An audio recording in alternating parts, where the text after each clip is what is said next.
Hello मेरे दोस्तों, मैं राहुल और स्वागत है आप लोगों का आपके अपने यूट्यूब चैनल आर के सेंटर पे। दोस्तों, आज की वीडियो में आप लोगों के लिए एक और क्वेश्चंस लेकर के आ गए हैं जो हिस्ट्री के लिए मोस्ट इंपॉर्टेंट रहे। ठीक है, चाहे वो हिस्ट्री कोर 12 के लिए क्यों ना हो, चाहे वो सेमेस्टर 5 वाले के लिए क्यों ना हो, सेमेस्टर 6 वाले के लिए क्यों ना हो। ठीक है, ये जो क्वेश्चन है ना आपके हर एक एग्जामिनेशन में पूछता है। ठीक है, तो चलिए हम लोग जानते हैं कि क्या क्वेश्चन है। देखिए, क्वेश्चंस की अगर बात करें दोस्तों, क्वेश्चन आपको इस प्रकार से पूछा गया है, वाशिंगटन सम्मेलन की उपलब्धियों का वर्णन करें। ठीक है, यहाँ पे उपलब्धियां पूछा है कि वॉशिंगटन सम्मेलन की क्या क्या उपलब्धियां हैं। अब देखिए, यहाँ पे उपलब्धियां कहने का मतलब है ना कि आखिर वॉशिंगटन सम्मेलन जब हुआ था तो इसमें क्या क्या बातें बताई गई। ठीक है, उसके साथ साथ ये जो सम्मेलन हुआ ये क्यों हुआ था, क्या कारण था जिसके कारण ये सम्मेलन हुआ था। ठीक है, तो चलिए एक एक करके हम लोग विस्तार से इसको पूरा डिटेल से क्या करते हैं, जानते हैं कि आखिर क्यों वाशिंगटन सम्मेलन हुआ था और इसमें जो सम्मेलन जब हुआ था तो इसमें क्या क्या बातें, मुख्य बातें इसमें रखा गया, क्या क्या संधि हुआ था इसमें। ठीक है, तो चलिए हम लोग एक एक करके डिटेल से इसको जानते हैं। ठीक है, तो अब देखिए, अगर हम लोग जाने वाशिंगटन सम्मेलन के बारे में तो देखिए बताया गया है, भूमिका में हम लोग को लिखना है कि 12 नवंबर 1921 से 6 फरवरी 1922 तक अमेरिका के वाशिंगटन में एक सम्मेलन की आयोजित किए गए। ठीक है, मतलब क्या हुआ कि 12 नवंबर 1921 से, ठीक है, 6 फरवरी 1922 तक जो है ना अमेरिका के वाशिंगटन शहर में जो है ना क्या हुआ था, एक सम्मेलन हुआ था, एक सम्मेलन का आयोजन किया गया था। ठीक है, इस सम्मेलन में अमेरिका तथा यूरोपीय देश शामिल हुए थे। ये जो सम्मेलन हुआ था उसमें अमेरिका और कुछ यूरोपीय देश भी शामिल हुए थे। ठीक है, बताया जाता है कि ये जो सम्मेलन है, इस सम्मेलन को वाशिंगटन सम्मेलन के नाम से जाना जाता है। ये जो सम्मेलन है, चूंकि यह जो है अमेरिका के वाशिंगटन शहर में हुआ था, ठीक है, इसलिए ये सम्मेलन को जो है ना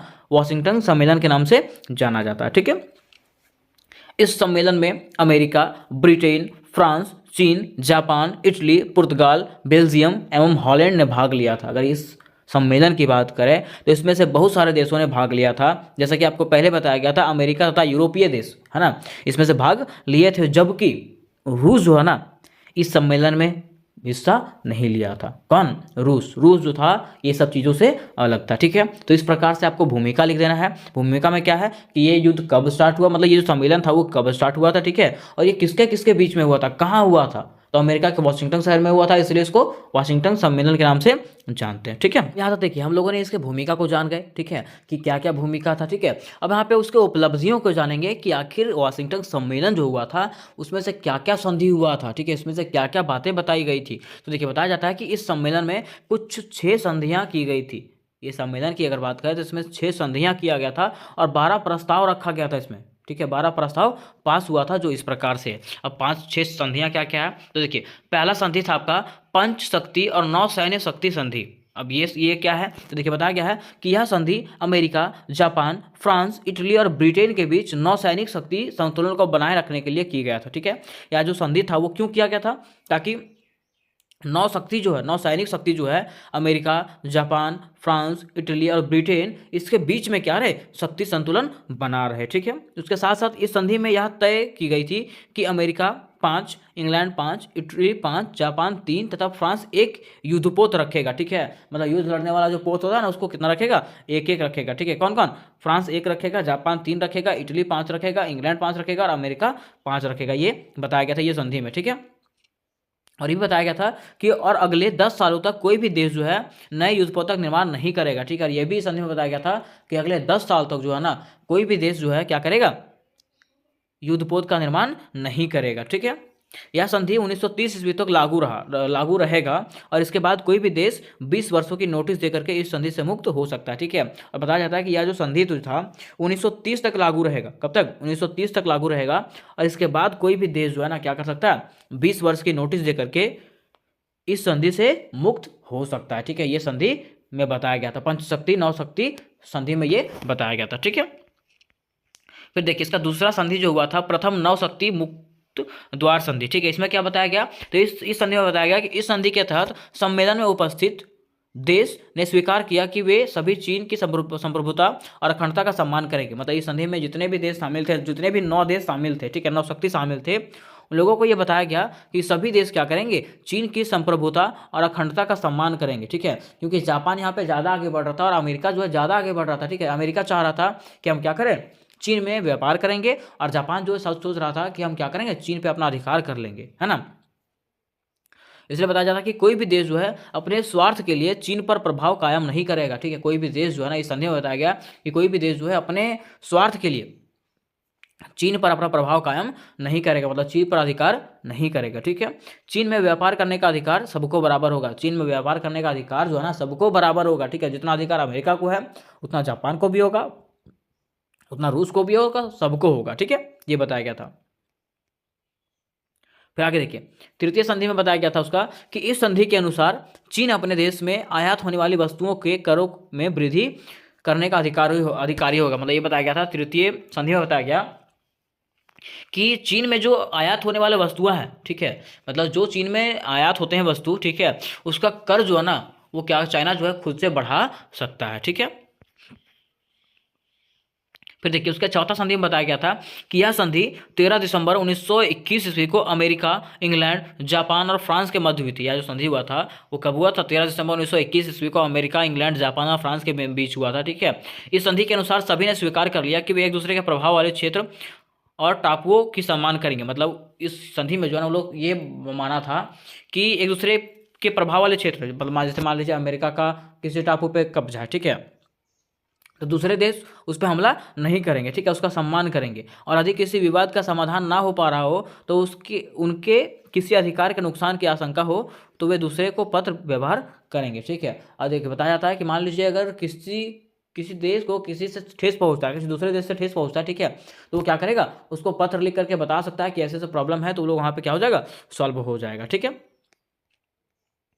फिर आगे देखिए उसका पांचवा जो संधि था, छह शक्ति संधि। क्या था? छह शक्ति संधि। ठीक है, पहले नौ शक्ति था, अब यहाँ पे क्या आ गया, छह शक्ति संधि आ गया। ठीक है, बताया जाता है कि इस संधि के अनुसार Britain, America, Japan, Italy, France और चीन ने समुद्री तटों के विभाजन पर विचार किया।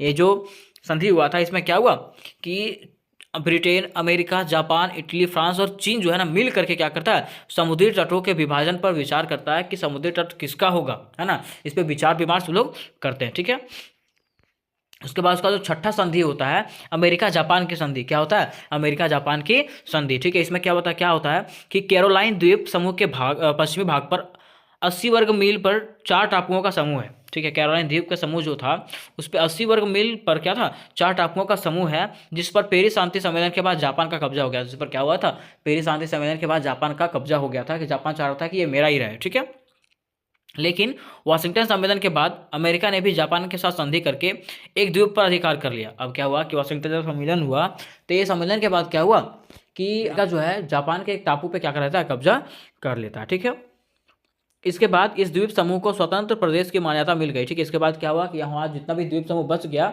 उसको स्वतंत्र प्रदेश की मान्यता मिल गया, जिसके बाद अमेरिका जापान तनाव कम हो गया। जिसके बाद क्या हुआ कि अमेरिका जापान में तनाव जो था, युद्ध का स्थिति जो था वो कम हो गया था। और अमेरिका जापान के बीच में तनाव क्यों था? तो तनाव इसलिए था ना क्योंकि अमेरिका भी चाह रहा था कि हम चीन पे क्या करें, कब्जा करें। ठीक है, चीन पे अपना व्यापार करें और वो स्वतंत्र रूप से व्यापार करें, हमको रोकने वाला कोई ना रहे। ठीक है, और जापान भी चाह रहा था कि मेरा अधिकार किस पे हो, चाइना पे हो। ठीक है, मतलब वो स्वतंत्र रूप से मेरा अधिकार किस पे हो जाए, चाइना पे हो जाए। ठीक है, तो इसलिए जो दोनों में था, अमेरिका और जापान के बीच में क्या था, आपसी प्रतिद्वंदी बना हुआ था। ठीक है, अब आगे देखिए आपका इसमें जो आता है कि वाशिंगटन सम्मेलन का महत्व, कि आखिर वाशिंगटन सम्मेलन जो हुआ उसका क्या महत्व निकला, परिणाम क्या निकला। ठीक है, तो वाशिंगटन सम्मेलन का परिणाम देखिए, परिणाम जो था यही था कि यह सम्मेलन तत्कालीन समय के लिए ऐतिहासिक घटना थी। यह जो सम्मेलन था उस समय के लिए एक ऐतिहासिक घटना था। इस सम्मेलन को बुलाने का मुख्य रूप से 2 ही उद्देश्य था। पहला, जापान की बढ़ती शक्ति का नियंत्रण करके चीन की संप्रभुता और अखंडता की रक्षा करते हुए चीन के दरवाजे व्यापार के लिए सभी देशों के लिए समान रूप से खोलना।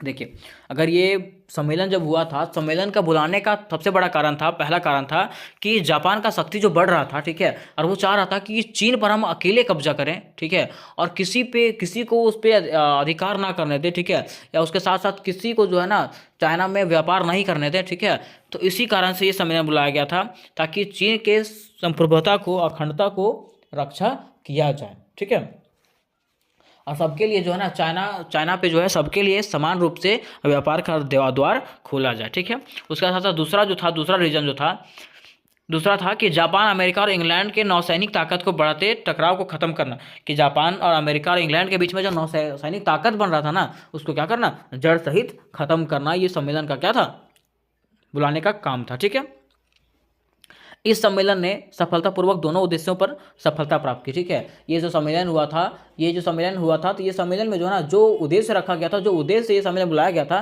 वो उद्देश्य में क्या हो जाता है, ये सफल हो जाता है। ठीक है, उसके साथ बताया जाता है कि इस संधि में आंग्ल जापान संधि को खत्म कर दिया जाता है तथा अमेरिका, जापान, इंग्लैंड के बीच में संभावित युद्ध को अनिश्चित काल तक टाल दिया था। मतलब ये बताया जाता है कि जापान, अमेरिका और इंग्लैंड के बीच में जो भेदभाव चल रहा था, ठीक है, युद्ध का नीति जो चल रहा था, ठीक है, सैन्य शक्ति बढ़ाने का जो संगठन चल रहा था, उसको समाप्त किया गया। उसके साथ साथ इनके बीच में होने वाला युद्ध को जो है अनिश्चित काल तक टाल दिया गया। ठीक है, ये युद्ध कब होगा वो कोई गारंटी नहीं था। ठीक है, इसको अनिश्चित काल तक जो है इसको टाल दिया गया इस संधि के द्वारा। ठीक है, तो यही संधि का जो था, ये जो संधि हुआ था, ये संधि का यही उद्देश्य था। ठीक है, कि ये जो जापान, अमेरिका, इंग्लैंड के बीच में जो शक्ति संतुलन जो हुआ है, शक्ति का जो बढ़ावा हो रहा है, ठीक है, उसको क्या किया जाए, संतुलित करके रखा जाए। ठीक है, तो उम्मीद करता है दोस्तों कि ये क्वेश्चन आपको समझ में आ गया होगा। उसके साथ साथ अगर आपको हिस्ट्री कोर 11, कोर 12 और इससे रिलेटेड अगर और भी क्वेश्चन चाहिए होंगे तो डिस्क्रिप्शन बॉक्स में आपको प्लेलिस्ट का लिंक मिल जाएगा, वहाँ से आप लोग सारे क्वेश्चन को आराम से जा करके देख सकते हैं। तो मिलता है नेक्स्ट वीडियो में, तब तक के लिए जय हिंद, जय भारत।